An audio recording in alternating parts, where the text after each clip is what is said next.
I think what made me like this show after the rewatch, instead of being like, no, I don't like things that are popular, I am cool and all that, like I wasn't like that this time. I just like, you know what, I like it. I will admit that I didn't know much when I first watched it, and I can change my opinion.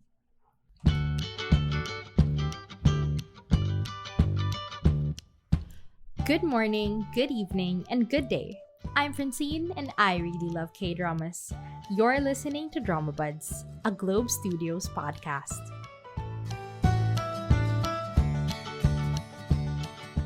So hello everyone. Welcome back to Dramabuds Season 2. Today we have another new segment called Rewatch Retrospective. I think you can figure out what I'm going to talk about. So on this new type of show, I'm going to rewatch shows that I haven't reviewed yet on the podcast and talk about the whole viewing experience from first watch to rewatch. These are shows that I probably didn't like or didn't appreciate during my first watch. So it's kind of like a second chance episode, except I actually finished the show this time and I know exactly where the show is headed. It's just the appreciation, I guess, that I'm lacking. You may say, like, isn't rewatching shows a waste of time? Like, you know what's going to happen.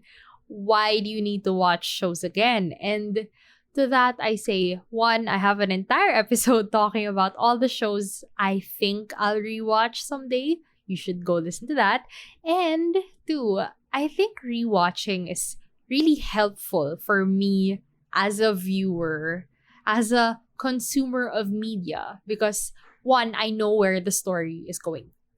It's either I can focus more on the little details that built up to the plot and how it culminated, or I will be less blinded by, say, the big twist or the big reveal that, sometimes when you're caught up in the moment, you think it's so amazing. But like when you watch it again, you notice that this kind of didn't make sense. I guess I was just surprised. I was just amazed at the time. But if you really think about it, it wasn't that good of a plot. So yeah, I'll be less blinded by the initial wonder of watching a show and be more objective about it, because I try to be, no matter how, biased I know I am. I try to see the objective side of it and then base my opinion on that. Okay, two, rewatching is helpful because I've watched more shows since I last watched whatever I'm rewatching. Like, certainly, 100%, unless I just finished the show, I've definitely watched at least one show since then. And every K-drama I watch adds to, like, the catalog of shows I can compare them to. You get me? It's like, I know more. I've experienced more in terms of the K-drama watching experience. And I don't know, I think it's really helpful to build a portfolio. Would I call it a portfolio?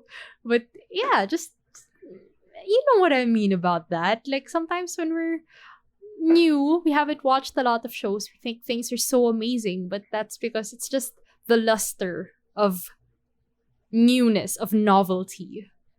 But if we look back at it, it's like, this trope has been done many, many times since then. People have improved on it, or this is the best of its trope, of its kind, and all that. Like, comparison helps. It helps us understand what makes things work, what makes things good, what makes things bad. It helps to watch a lot of things, right? You can't say that you've watched the best show ever if you haven't watched at least a few more shows. And just like build a larger sample size that you can base that result on. God. And lastly, rewatching is helpful because I am a different person since I first watched that show. Right? Like, I don't know, the the person I was last week may not be the same person that I am today.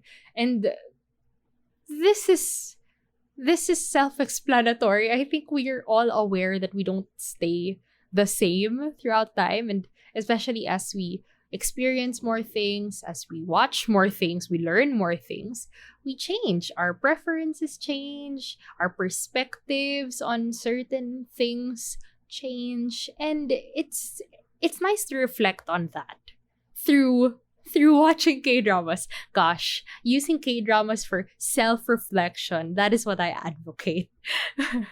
Anyway, so rewatch retrospectives will be less of a recap, especially for the really popular shows. Like, I'll definitely say if like I think I should recap this, or if I don't think so. And in this case, I do not think so.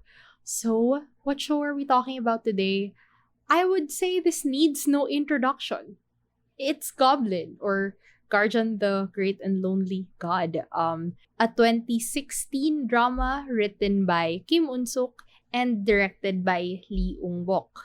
This tandem worked on Descendants of the Sun and Mr. Sunshine together. This show won the Best Actor Award for Gong Yoo and the Daesang for its screenplay in the Baeksang Arts Awards. A Daesang for your screenplay. I gotta respect that. I have to respect that. Like the K-drama that won Best Screenplay, like the second placer, I guess, that year was Dear My Friends. So how good is this show's screenplay that it beat Dear My Friends?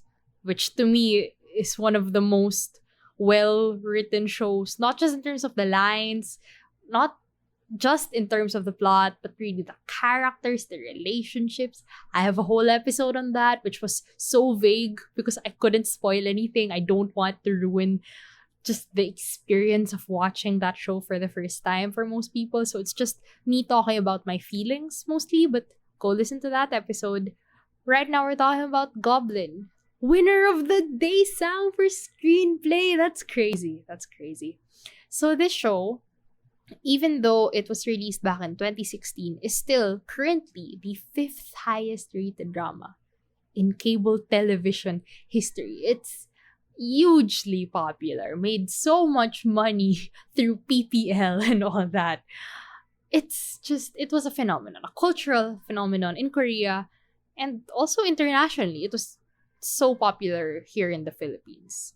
So brief synopsis, Kim Shin, played by Gong Yoo, was a general who was killed or ordered to be killed by Wang Yo, the king, and was blessed by the almighty above there to be immortal. And his bride, one day, will take out the sword in his chest and finally end his long life. In the present day, the Goblin saves a pregnant woman, and her child, Ji Un-tak, played by Kim Go-eun, becomes the Goblin's bride and is able to see ghosts all her life. And then her mother dies. She lives with her abusive aunt and cousins. She lives a lonely and miserable life until she meets the Goblin. And another main character is the Grim Reaper, played by Lee Dong-wook, who was supposed to take the soul of Un-tak and her mother when they were supposed to die. And he was unable to because, the Goblin saved their lives. And now, coincidentally, he's living with a Goblin.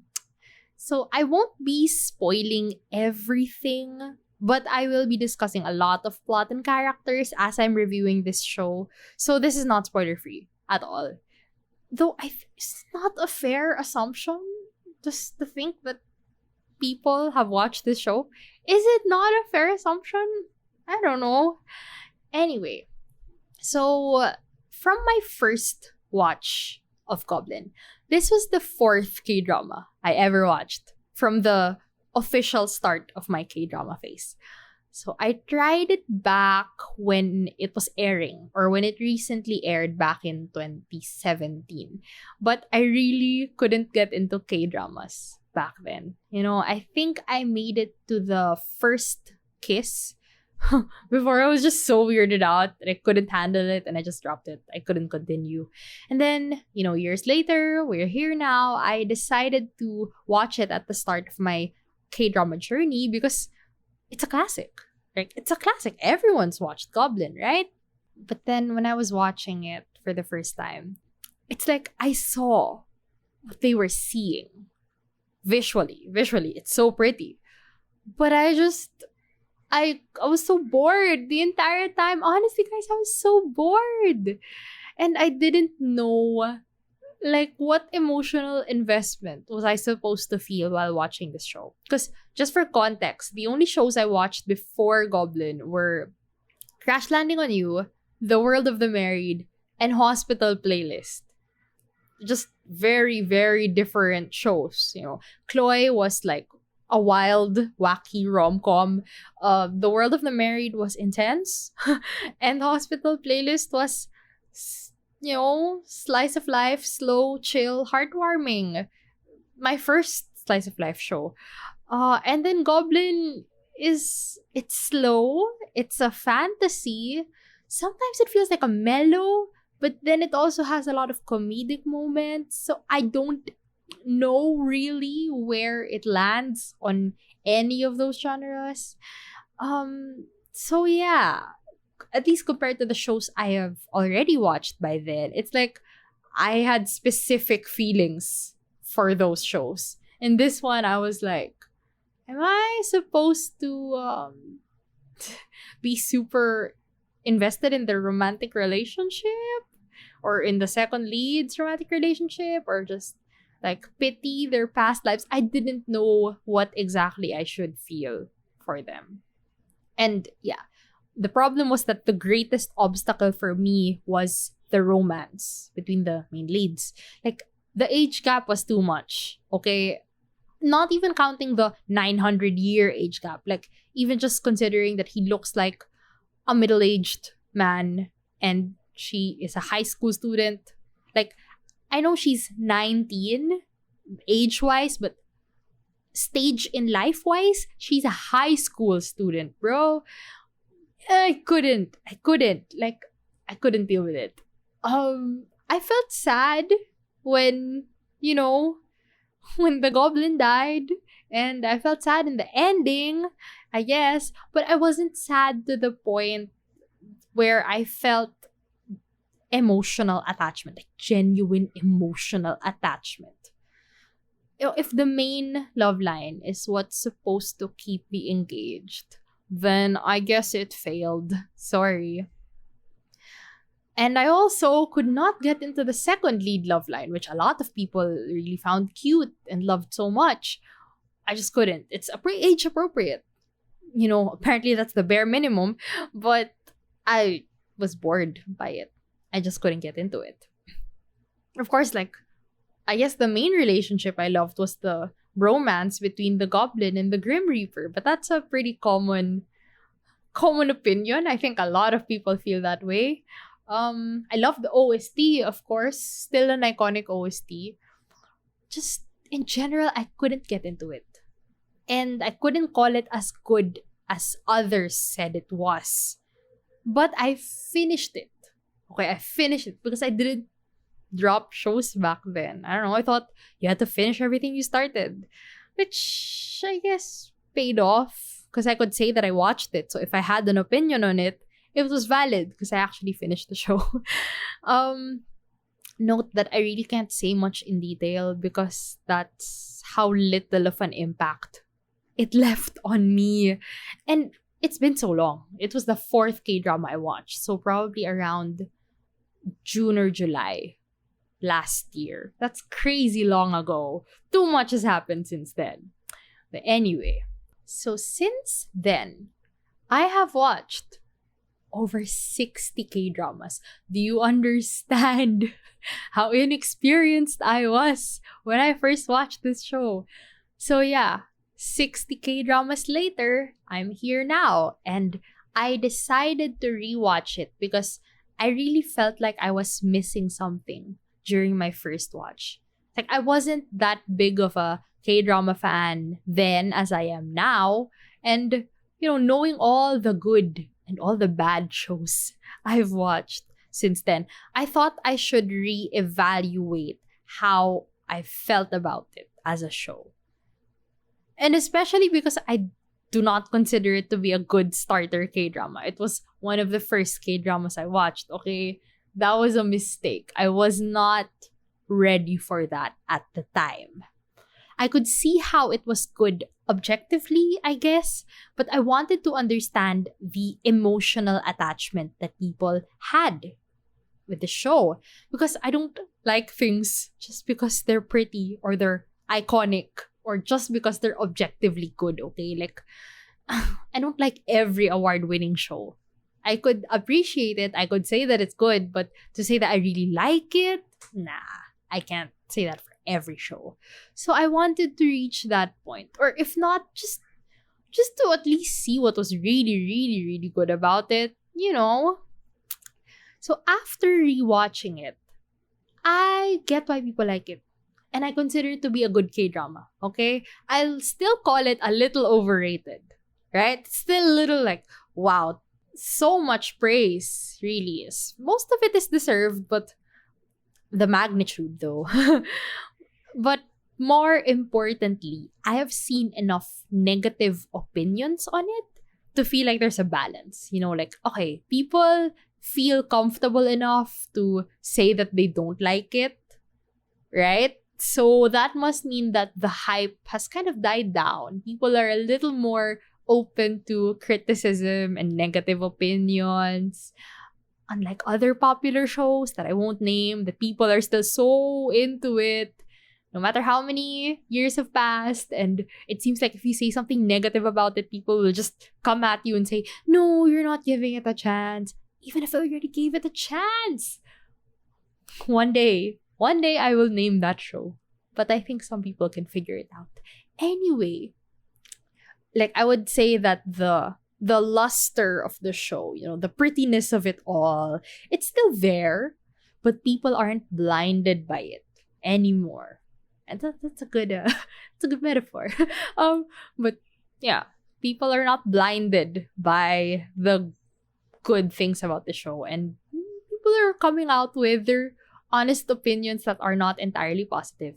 And that's great. We've reached that point with this show, thankfully, which is why it's my time to shine. Hello, I'm here.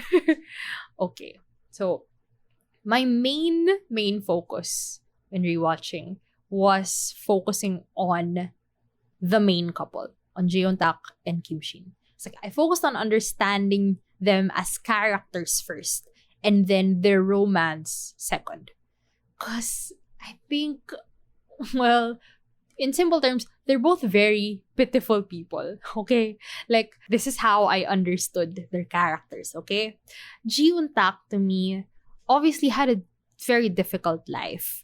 And the ghosts are always telling her that she's the Goblin's bride, that she's special, that there's a reason why she sees ghosts, and, why she's had so much misfortune in her life. It'll all be worth it. The Goblin is going to take her. And, when I finally understood this aspect about her, and I didn't just see her as like some random schoolgirl clinging to the Goblin, when I finally understood like how painful her life must have been so far, I understood why she was so desperate to be the Goblin's bride, to cling on to him as she did. The ghosts tell her that her life is a miracle, that she was saved from death, that it's a blessing that she and her mother survived that accident when her mother was still pregnant with her. But like, after everything she's been through, life is not a blessing, it's a curse. She experienced no goodness in her life after her mother died. And her future doesn't look that great either. So why would you tell her that she should be grateful that she's alive? She should be grateful to this Goblin for saving her and her mother when, life seemed to be full of suffering after that quote-unquote miracle. And now that she's met the Goblin, now that she knows he exists, and there's really a possibility that she is his bride, finally, her life and her suffering has meaning. Like, maybe there really was a reason why she had to live or why she was saved. Maybe this is her purpose. Yes, okay. The Cinderella story where she, is transformed and is needs to be saved or something. Yeah, it's cliche. We get it. And it's overdone everywhere in the world, not just in K-dramas. Yes, yes, yes. But in this story, it works. Okay, yeah, it's a trope. Okay. But in this story, it really, really works. Like, they didn't just flesh out the mythology, they fleshed out the characters as well. Like, they are not just, the typical pitiful girl and then her handsome Prince Charming savior. Like, they're actually people with deeper stories than that, with webs of relationships all over them and reasons why they became the way that they are. And, okay, for a while there was this annoying push and pull between Jiuntak and the Goblin until episode 8, maybe. I'm not sure whether it's like him or her pushing or pushing the person away, or pulling them close, whatever. It's a bit frustrating. It's a bit annoying because it's like, my God, girl, just pull the sword. Just end this already. Or, my God, Goblin, shut up. You wanted to die, right? Just die. Just let her pull it out. Let's end this. But, even the annoying push and pull makes sense when you think of the internal conflict behind it. And this is where we now focus on Kim Shin, on the Goblin. The reason why they don't get together immediately, why Jiuntak doesn't just pull the sword out when she sees it or when she's able to, is because the Goblin isn't ready for it. He's been quote unquote blessed with immortality, forced to remember all the people that have died around him in the past 900 years, right? And in his eyes, this isn't a blessing. Immortality isn't a blessing. It's a curse. And doesn't that sound familiar, everyone? But now that he's found his bride and he can die now, you realize that maybe he's not ready for that yet. He's wanted it, but he's not ready for that yet. I mean, it's a conflict that I think a lot of people can relate to, just not in this context, obviously. He's wishy-washy about it. But I understand, because this is life and death we're talking about. I think people are allowed to be unsure about whether or not they really want to die if they could have the choice to do it. It's not like he's wishy-washy because it's like, oh, I can't be with you because of this or that or some whatever stupid shallow reason. It's like, no, I won't accept that you're my bride. I won't let you pull out the sword. I won't tell you the consequences of pulling out the sword because I don't know if I'm ready to die, and I also don't want you to refuse to pull it out because you think that you're killing me. It's like he's caught. It's such a weird and difficult situation, and I understand why he can't just be decisive about it. I think this is an okay reason to be indecisive about something. You know what I mean? And the conflict doesn't end there, because he also starts falling in love with her. And she can't pull out the sword until, I guess, in a way, he falls for her, right? And that's the only time she'll be able to touch the sword. That's so cruel, It's like, it would have been okay if he could find his bride and then she sees it and then he says, I just pull it out, just get it over with. He doesn't have to form any attachment to her for it to become tangible. But then, no, the Almighty said, no, you have to develop some sort of attachment to your bride before she's able to, do her duty and pull the sword out. But by then, it's gonna hurt even more, because you know what? You love her. So good luck with that. That's cruel, man. That is cruel from the Almighty. Anyway, so regarding the falling in love part, the romance part of the relationship. just ignore the age gap. Don't question how or why he exactly fell for her. Just say that he's just charmed by her, I guess, and that turns into love somehow, and just accept it. Just don't question it. Because even in my second watch, even as I was really deeply trying to feel everything and understand everything, I still couldn't see, like, where is this love coming from? I don't know. It's really sad to watch him fall for her because, like, he's finally experiencing genuine joy in his life. And now the Almighty tells him that she has to pull the sword out of him now and kill him, or she might die first. And that's just like, come on, give the guy a break. Give him a few years of his life to be happy after the 900 years of suffering. Almighty, come on, this is too much. This is too much. And you might say, like, what do you mean he's only experiencing genuine joy now? He's rich and he's well-read and well-traveled and he can do anything he wants and he has all these good things. And yeah, I guess in a shallow way, he's played as this extravagant person.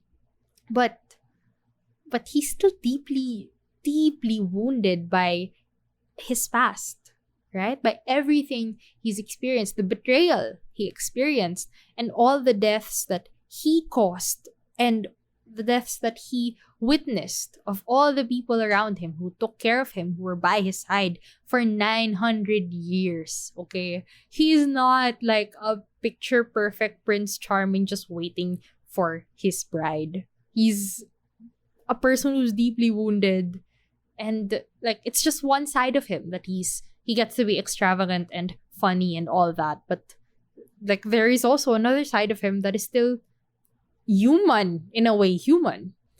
As I was writing the outline for this episode, I realized that these characters were more fleshed out than I expected. Like, I thought they would just be, the basic pitiful girl and the powerful being, but it seems like they actually have more going on than I initially thought they did. And like, I felt for their struggles because I could really pick out like how they came to be this way because of everything that they've been through and why their connection matters so much to both of them. It's like I'm still not sold on the romance part, on the intimate love part, but like loving the other person in another way, not an intimate way.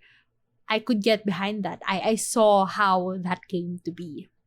Even if the romance wasn't so convincing, I just let it slide because at least the characters have substance. Unlike other romances and other shows where like even the love line, right? Their need to be together, that's already weak, right? Like you don't see why these two characters have to be together. But aside from that, even the characters as individuals aren't that strong, right? So it's like, I'll take this instead. Two individually good characters where the romantic, intimate love is a little weak, but in a way, I could still see the importance of their connection with each other. I'll take that. I'll take two strong individuals any day. So moving on, let's talk about the second lead couple, which features the Grim Reaper, Lee Dong-wook's character, and Sunny, Yoo In-na's character. I still can't get behind them. I'm sorry. I'm just not into it. Like, I think I didn't care about them from the very beginning. First watch and rewatch. Because they were kind of the rom-com couple. Right? They had the meet cute, not really, but then the awkward interactions and the flirty with the dates and all that. While the main couple was more like plot-heavy, angsty at times. We're supposed to find it cute. But see, the fact that I used the word supposed tells you that I did not actually find it cute. I think why I found them more annoying than I did cute was because they were already doing a lot of showing, but then they still followed it up with a lot of telling. Like, for example, on their one of their first few dates, like, the Grim Reaper is awkward and he doesn't know what to do because he's not human. He doesn't know how to date, and he's like, oh, I need to have a business card. I need to have a number. I need to have all of this. It seems like every time I meet with you, I need something new. And then, like, okay, we already see how awkward he is, and it's funny at that stage. But then when she starts saying, like, even if you're like this, you're still so handsome to me. I can't stop thinking about you. It's just like, not cringy, I guess, but there's no subtlety to it. You're already showing it. Why do you still need to outright explicitly say what you're thinking? Maybe my theory is that the writer of Run On, who was an assistant writer for Kim Un-suk, probably at this time as well, probably they were in charge of their dialogue, and that's why, like, everything they think, they need to say it out loud because that's the writing in Run On. but yeah, it was just unnecessary telling when there was already showing involved. Okay. In terms of the relationship, like, I get that it started as attraction.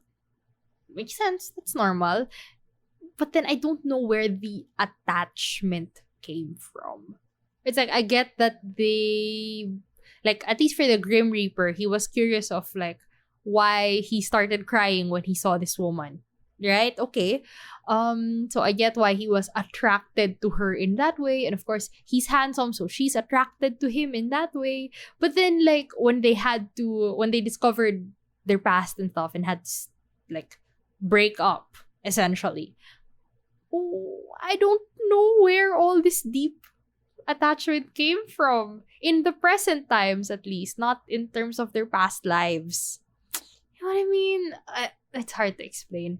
And I think the main reason why I'm so mad at this ship, mad, quote unquote, is because the entire middle portion of this show, after Ji-un-tak and the Goblin got together, the entire middle portion was focused on the past lives of the two. Not just the two, but their past lives as well. Like, a lot of people said the middle portion was so boring, and I agree. Because I think in a previous podcast episode, I said I don't remember what happened in the middle part of Goblin. And now I know it's because of this story. It's because they spent 2 to 3 episodes, maybe around 20 minutes each of those episodes, just in flashbacks.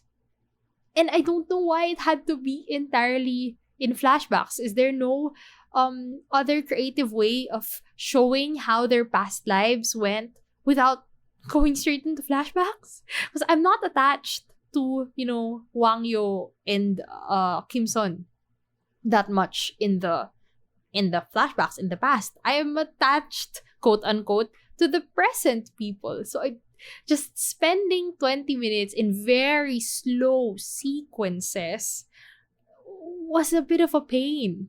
It was a pain to get through the middle part. During this story arc, like, their past lives were presented as a sort of obstacle, hindrance to them getting together romantically. Even had, like, the obligatory breakup because of it. And I didn't care about their past lives when it was related to their love line. I just didn't. I only cared when it was tied back to the Goblin. Because guess what, guys? He's part of this story too. I really like how the show emphasized that to the Grim Reaper and to Sunny, this was a past life that they had forgotten. And it just so happened that they remembered it. And okay, the pain, they felt the pain of that and all that. Okay. But, for Kim Shin, it's still his current life. He's still living that life. He's still experiencing all of that pain. So, you have no right to cry about, all your past life pain when this is Kim Shin's current life. he's still dealing with that betrayal, with all of those painful experiences of losing everyone around him for 900 years, okay? Like, don't make this about your love line. Make it about him. He's the important one here. Of course, we knew that this revelation would have consequences on their relationships with Kim Shin. But it was initially framed as an obstacle to their love line. And that's why it lost me. Because I do not care about your love line. I care about Kim Shin.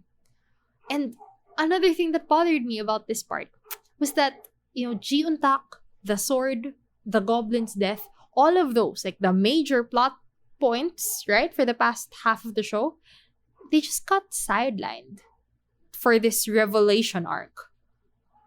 As if, Ji Untak won't die, possibly, if they don't remove the sword immediately. We spent the first half of the show growing more and more invested in the main couple and their struggle to, figure out how to stay together while also not dying for either of them. And then we just sideline all of that because it's revelation time. It was so uneven for me, the pacing just went completely off the rails from there. And it annoyed me because it's did the threat to Ji Untak's life just end? Because, well, it's revelation time. It's past lives time. It's second lead couple screen time. So Ji Untak, you're gonna be fine for a while. Really, guys? Really? It was a framing and a pacing error, I think. But it could also just be my usual aversion to second lead couples. Because I think they're plot fillers. They're time fillers, really. They're not that important to the plot most of the time. They tried it this time, but it was more important to the Goblin. Once again, to making the Goblin suffer even more than he already has. Because now he's living with, the reincarnation of his sister and, the incarnation, the other version of the man who killed him. Thanks for making the Goblin suffer even more. So I mentioned the pacing, right? The pacing of the show and I guess other comments I have on technical stuff. The reason why the pacing of this show is so slow is because it's so self-indulgent. I noticed this from episode 1, okay? It knows it's beautiful in every aspect. Cinematography, music, writing, all of that. It knows it's beautiful. So it will take its time with all the slow-mo shots and the music montages and all that. And if you're into it and you're so amazed at what you're seeing and hearing, then yeah, you're into it. It's gorgeous. Best show ever. But if you just want to see what's going to happen and you just want a regular pacing, I guess, this show is insanely slow. And I understand. I respect that opinion. Back when I first watched this show, I didn't know that I had a high tolerance for slow shows. So I was not engaged at all. But now I know, I'm okay with slow shows most of the time. I can deal with it. So it's bearable this time. It was not an issue for me. Another thing I noticed about this show is that it's one of those K-dramas that are full of lines, quote unquote. So if you didn't know, I didn't like Run On, the 2020 show, with Im Shi-wan and Shin Se-kyung, whose writer, as I mentioned, was an assistant writer of Kim Un-suk. I didn't like that show because it had so many quote-unquote lines and supposedly iconic moments. And when I say iconic moments and iconic lines, I really refer to the moments or the lines and shots that are good to screenshot and then share on Twitter and say, felt, same, mood, I love this so much. When it looks good on Twitter and it has the possibility to go viral, you know what I'm talking about. It's that kind of iconic. You know what I mean? I think they got that from Goblin. Because, we all know Goblin is that show with, I can't say any of the lines, but you know what I'm talking about. There are a lot of iconic moments in Goblin. A lot of shows try that nowadays. They try to be iconic. Sorry for the overused word. Iconic and memorable through pretty lines and dialogue. Unfortunately, they didn't understand that Goblin didn't succeed because it tried to be iconic, because it tried to be beautiful for the sake of being beautiful. That was just like the cherry on top. Really, what made this show succeed was the substance it had behind all of the externally beautiful things. Like, it still had characters and relationships that you rooted for, that actually went through a lot of things and understandably are the way that they are. It was more than the tropes and the lines and the prettiness. And another aspect of the show that I ended up appreciating a lot more this time around was the fantasy aspect. Goblin is not a relatable show where you like identify with a character and say, "Oh, I see myself in this character." Really? You see yourself in the Goblin, huh? Wow, you must be so special. I could not pretend to come up with like the main life lesson or the theme of this show. Right? I can't. But I wouldn't say it has no lesson or there's no point to it aside from the romance. I wouldn't say that. It discusses a lot of things. It shows you a lot of things. It talks a lot about life, how it's a blessing to some and a curse to others. How we may be suffering in this life, but perhaps in our next lives, we'll be reaping the benefits of that. And that is a very hopeful message, I think. The morals and the teachings of the show are applicable in the fantasy setting that it exists in, though. Or maybe if your spiritual beliefs align with that. So yeah, that's a hopeful message for you. But that's not very relatable in this modern world, I guess. Just accepting that it's a fantasy, like putting on the fantasy lens and just accepting it's fantasy, it's okay, I don't have to expect something super realistic and relatable here, it's okay. It helped me accept things as they are instead of looking for things that will not be there. Okay? And this is character progression for me, guys. For me personally, I am not looking for things that I know will not be in a show. I am simply accepting it as it is. Seeing what's good in it, what's not so good in it, what makes it work, what makes it not work all that much. And also framing that in it's a me thing. It's my problem, not entirely the show's problem all the time. Character development, okay? Another fantasy aspect I liked about this show was the presence of the birth grandmother, also known as God is a woman, and the Almighty, those two deities. I usually don't like shows where we're supposed to accept that things happen because of fate or destiny or predestination or time loops where things are meant to happen the way they happen because that's how they happened before. Ahem, Sisyphus. It makes me feel like the characters don't have agency, right? In their own story, they can't do anything about it because that's the premise of the show, that everything is destiny. Even when they're trying to change things, even if the plot of the show is that they have to change things, it doesn't feel like they have agency because that's the premise of the show. Ahem, Sisyphus, ahem. Essentially, they are writing themselves into this corner because fighting destiny is an uphill battle, okay? And losing to it would feel anticlimactic. It's like, wow, you went through this entire show and you didn't achieve anything. You just lost to destiny. It's realistic, but it's anticlimactic. And it's not really a message that a lot of people want to receive, right? But if you win against destiny, it's like, it often breaks the logic of the world that they live in. It breaks the logic of the premise of the show. So it's a lose-lose. It's writing yourself into a corner for me. It's rarely done well. I can't give any great examples of it.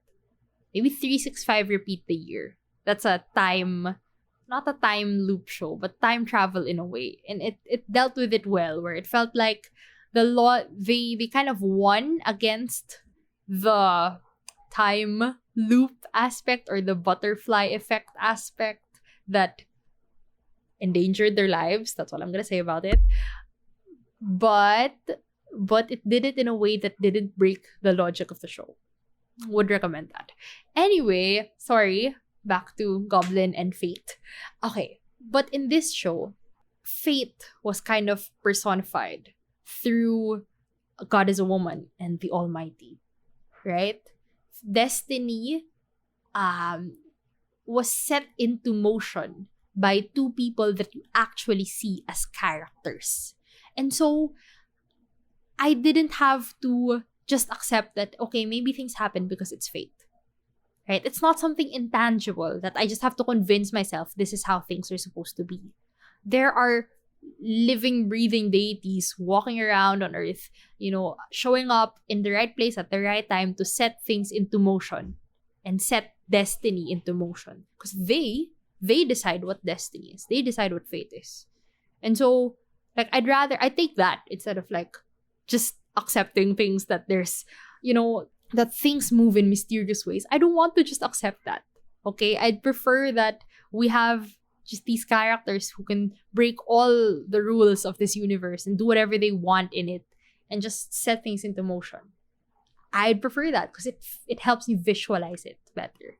It really helped me accept what was happening instead of just questioning it, how I normally would in other shows that didn't have fate as characters in the show. Even in these aspects, Goblin managed to improve on what I usually don't like about fantasy shows, right? I'm a tough nut to crack, okay? I'm never happy. So the fact that I was kind of satisfied with how they did these things, it feels good. It feels nice to know that it's possible for me to like fantasy. So yeah, that's it for me today. Rewatching a show that I first watched as a new K-drama stan was really interesting experience. When I started the first episode in the rewatch, I was actually surprised at how fond I felt. Seeing these characters, listening to the music, seeing the cinematography.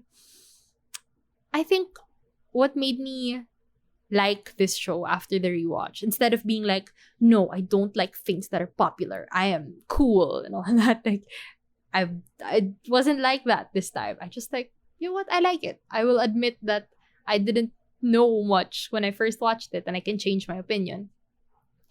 I'm okay with that because I've seen all the shows, or not all the shows, but I've seen so many shows that came after it and tried to recreate that magic. For example, Doom at Your Service recently finished, and I decided that I won't be giving it a second chance because of the reviews on it. It's a similar story of a pitiful girl meeting a powerful being and then they fall in love, right? Even has the nice cinematography, the music, the lines, care of Kim Un-suk's assistant writer, once again, another one of them. But it lacked the substance, right? It expected that it could use the pitiful girl and powerful being trope as a formula and then everything would just fall into place. But this show is not a formula. It's not a recipe for success. It's so tropey. It even used, the big age gap trope where someone is the girl is really young and helpless and the guy is old and powerful. And a lot of people didn't like that. They were very uncomfortable with it. Same. But this show succeeded because it was more than its tropes, more than the shallow external stuff about it. It actually had well fleshed out characters, all the solid writing, directing stuff, even the lines contributed to it, okay? Fleshing out the world building, the fantasy aspect. All of those individually were strong. And when it came together, it created something beautiful. I mean, I still think it's a little overhyped. I still have my criticisms on it, you know? There's a lot of praise for it, right? Especially years ago. But more people, as I mentioned, are more open about their negative opinions now. And in a way, like, the hype has died down, right? The hype has died down. And people are now just sharing their opinions on it freely. And that's just how it is. That's just how it is. When you're experiencing a show at its peak, and then you experience the impact of it on the shows after it, it's hard to express your negative opinion, and you feel like maybe there's something wrong with you for not liking what other people like. I just want to say it's perfectly normal to not like things. You know, it's perfectly normal not to agree with popular opinion, to have your own thoughts and preferences and all that. And it's also okay to express those opinions. Guys, it's why I have a podcast. You know, something that I guess I advocate for on the podcast is just knowing yourself. You know, watching these shows, seeing if you like it or not, what you like about it, and then assessing where those preferences came from. Because we like or dislike certain things because of preferences that were formed from our experiences, from either what media we've consumed or what we've experienced in life. You know, that's just how our preferences are formed, I think. And we have to just be more aware of that. That's all it's okay to like things, it's okay to not like things. But you have to know what you like and what you don't like about something, and why you like or don't like those things. That's all I need to say. For example, we know I'm not a fan of romance, and that's probably because I don't know love. That's okay. Maybe that will change someday. But more importantly, I'm aware of it. I know when my dislike or my apathy towards romance affects my viewing experience and prevents me from liking things. I can recognize it. Trust me.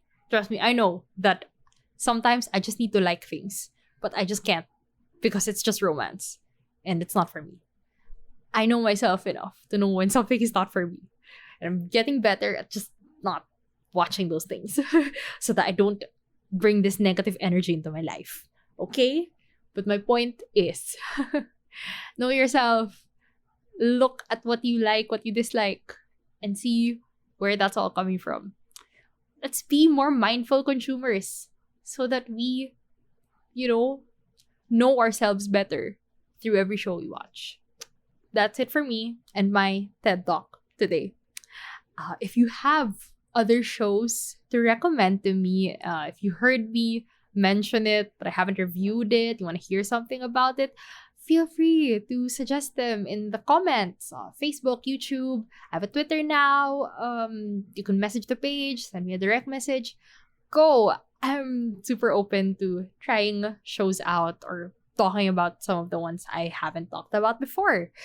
I would like to ask now, what did you think about this show? Back when it was airing, or at least a few years later maybe, or when you first watched it? Were you in on the hype? Did you think it was overhyped too? And what other shows do you think are overhyped? This is a safe space, guys. Even if it's a show I liked, I'm willing to listen to it because you're probably right. You're probably like, I think I get it.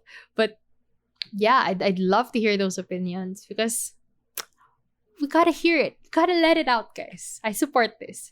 So thank you for listening, and I will see you soon. Thanks for tuning in.